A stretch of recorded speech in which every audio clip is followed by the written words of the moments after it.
डफळापूर तालुक्यात जत जिल्हा सांगली येथे शेत तलावात बुडून आई मुलाचा मृत्यू. परिसरामध्ये सर्वत्र हळहळ.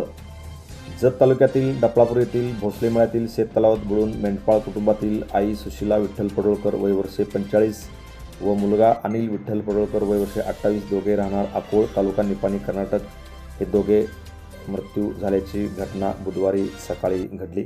पडोळकर कुटुंबीय यांची गावी शेतजमीन असून शेतीपूरक व्यवसाय म्हणून मेंढपाळ पालन करतात. मेंढपालनासाठी बाहेरगावी मेंढ्या चरण्यास घेऊन जात असताना गेल्या महिन्यापासून जत तालुक्यातील अनेक गावांमध्ये ते त्यांचे वास्तव्य होते. मंगळवार दिनांक 24 मार्च रोजी सायंकाळी मेंढ्या डफळापूर गावातील दिलीप शिवाजीराव भोसले यांच्या शेतात मेंढ्या बसल्या होत्या. बुधवारी सकाळी त्या ठिकाणी असलेल्या शेततलावातून सुशीला पडोळकर ही पाणी आणण्यासाठी गेली. तिचा पाय घसरून ती शेततलावातील पाण्यात बुडली.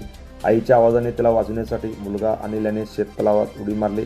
त्यावेळी सुशीला हिने मुलगा अनिल यास मिठी मारली. त्यावेळी दुसरा मुलगा लक्काप्पा याने पाण्यात उडी मारून अनिल यास बाहेर काढत असताना अनिलचा पाय घसरून तो पाण्यात बुडाला. तसेच मुलगी सुनीता हिने आईस वाचवण्यासाठी पाण्यात उडी मारली. तिला जावई हल्लाप्पा याने पाण्यातून बाहेर काढले, परंतु मुलगा अनिल व आई सुशील हे पाण्यात बुडले. त्यानंतर नागरिकांनी दोरी बांधून त्यांना बाहेर काढले, परंतु ते दोघे मयत झाले होते. त्यानंतर घटनास्थळी पोलीस येऊन त्यांनी घटनेचा पंचनामा केला असून या प्रकरणी जत पोलीस ठाण्यात सिद्धप्पा पडोळकर यांनी घटनेची वर्दी दिली आहे. अधिक तपास जत पोलीस करत आहे. मात्र या घटनेमुळे परिसरामध्ये सर्वत्र हळहळ व्यक्त होत आहे. Press the bell icon on the YouTube and never miss another update.